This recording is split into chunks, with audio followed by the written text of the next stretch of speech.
많은 분들이 부모님이나 어르신을 모시면서 걱정하는 부분이 있습니다.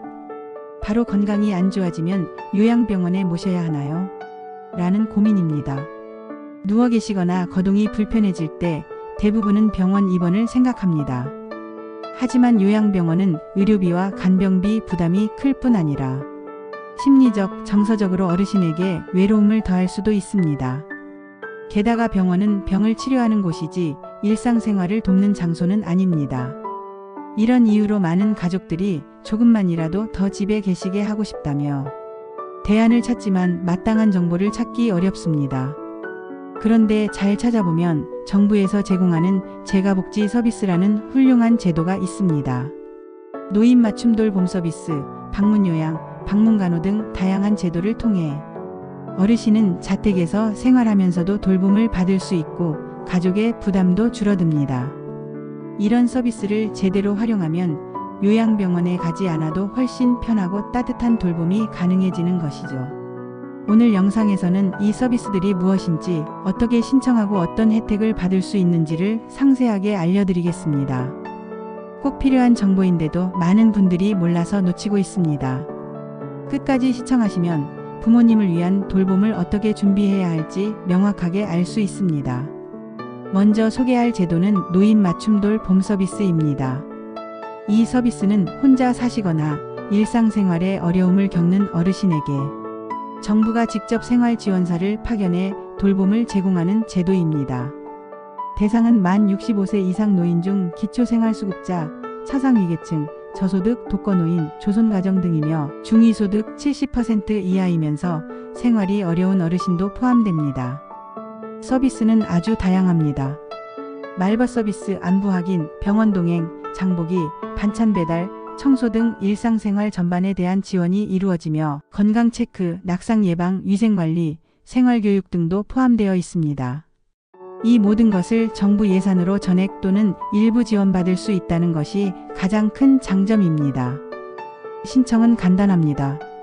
거주지 행정복지센터에 방문하거나 전화로 신청할 수 있고 가족이 대신 신청해도 됩니다.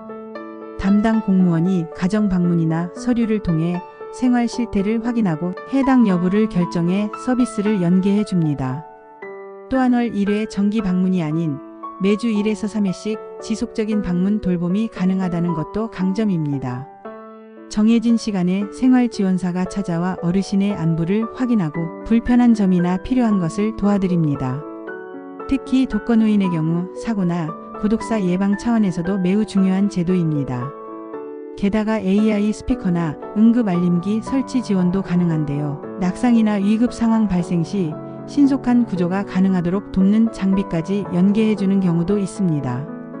단순히 도움받는다는 개념이 아니라 혼자 사는 어르신도 안전하고 디그너파이드한 노후를 지킬 수 있는 제도인 셈이죠.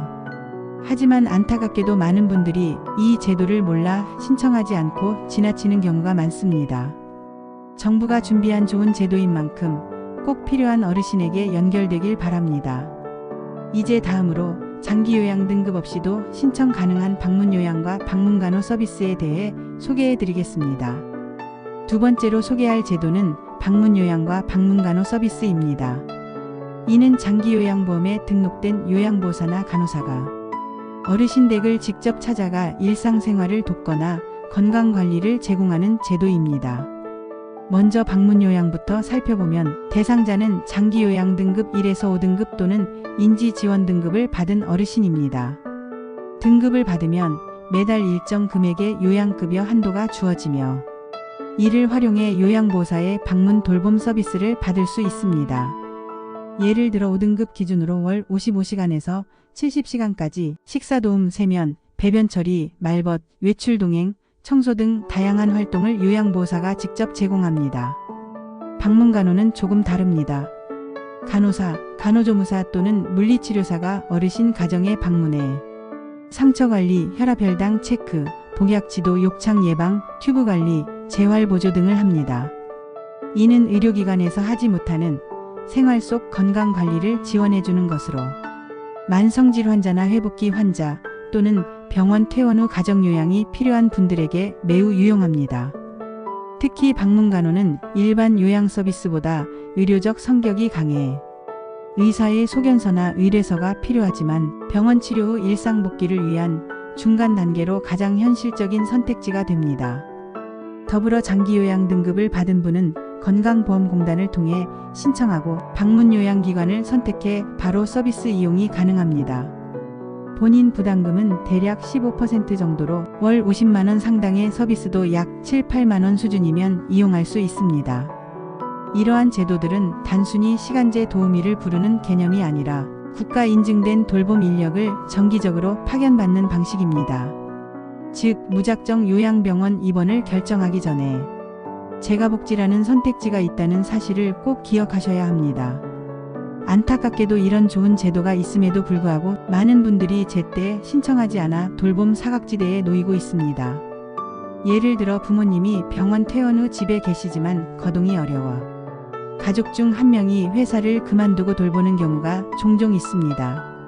그 결과 가족 전체의 소득이 줄고 간병 스트레스는 급격히 증가하죠. 하지만 이런 상황이 닥치기 전 또는 초기에 방문요양, 방문간호, 노인 맞춤 돌봄 서비스를 알았다면 정부의 도움을 받으며 훨씬 안정적인 간병이 가능했을 것입니다. 또한 이런 제도를 놓치면 경제적 손해도 큽니다. 장기요양 등급을 받은 경우 매달 5만 150만 원 상당의 요양 서비스를 15% 이하의 본인 부담금만으로 이용할 수 있습니다. 하지만 등급 신청 자체를 모르고 넘기면 매달 수십만 원, 연간 수백만 원의 혜택을 놓치는 것입니다. 더 나아가 이 등급은 한 번 받으면 매년 자동 연장 심사를 통해 지속되기 때문에 초기에 잘 알아두면 장기적으로 매우 유리합니다. 특히 혼자 사시는 어르신이나 치매 초기 증상을 보이시는 분들은 일상생활 중 발생할 수 있는 위험 요소에 대한 대비가 꼭 필요합니다. 방문요양 보호사가 하루 한두 번이라도 방문하면 약 복용 확인, 청결관리, 외로움 해소 등 다양한 역할을 해줍니다. 하지만 아무런 조치 없이 방치될 경우 가벼운 증상이 중증 질환으로 악화되거나 고독사 등 치명적인 상황으로 이어질 수도 있습니다. 그리고 무엇보다 이 제도를 모르고 지낸다는 것은 정책의 혜택을 받을 권리조차 행사하지 못하는 것입니다. 정부는 제도를 만들고 예산을 마련해 두었지만 막상 국민이 모르면 그 예산은 집행되지 못하고 사라집니다. 그 피해는 고스란히 우리 어르신들과 그 가족들에게 돌아가는 셈입니다. 이제 마지막 단락에서는 실제 활용 방법, 신청 팁, 그리고 돌봄이 필요한 가족을 위해 지금 바로 할 수 있는 행동까지 함께 정리해 드리겠습니다. 지금 이 영상을 보신다면 이미 돌봄이 필요한 부모님, 조부모님 혹은 지인을 떠올리고 계실 겁니다. 그렇다면 지금 당장 해야 할 일이 있습니다. 가장 먼저 해야 할 일은 장기요양 등급 신청 여부를 확인하는 것입니다. 가까운 국민건강보험공단 지사나 콜센터에 전화해 등급 신청이 가능한지, 어떤 서류가 필요한지를 문의해 보세요. 등급 판정에는 약간의 시간이 걸리기 때문에 미리미리 신청해 두는 것이 좋습니다. 두 번째로는 행정복지센터에 방문하여 노인 맞춤 돌봄 서비스 신청 가능 여부를 확인해 보는 것입니다. 가족이 내리 신청할 수 있으니 어르신이 거동이 불편하다고 포기하실 필요 없습니다. 상담을 받으면 어르신의 상황에 맞는 다른 연계 복지제도까지 안내받을 수 있어 예상치 못한 혜택을 더 받을 수도 있습니다. 세 번째로는 지역 내 장기요양기관이나 방문요양 업체를 찾아보는 것입니다. 네이버에 무슨동 방문요양만 검색해도 정부 등록 기관들이 자세한 서비스 내용과 함께 정리되어 있습니다. 직접 비교하고 전화 상담을 받아본 후 가장 적합한 기관을 선택해 연계하시면 됩니다. 단, 반드시 장기요양보험 인증기관인지 여부를 확인하세요.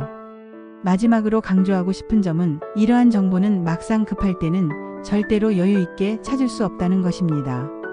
갑자기 병원에서 퇴원 통보를 받거나 혼자 계신 어르신이 쓰러졌다는 연락을 받는 순간 우리는 당황하고 아무 준비도 못한 채 요양병원부터 알아보게 됩니다.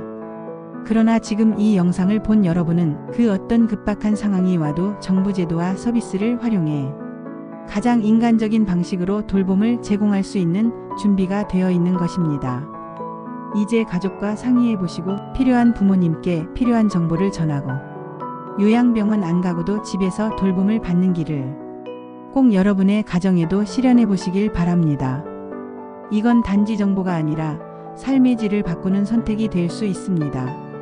오늘 준비한 영상은 여기까지입니다. 영상이 도움이 되셨다면 구독과 좋아요 부탁드리겠습니다. 다음 영상에서는 더욱 유익한 영상으로 찾아뵙겠습니다. 감사합니다.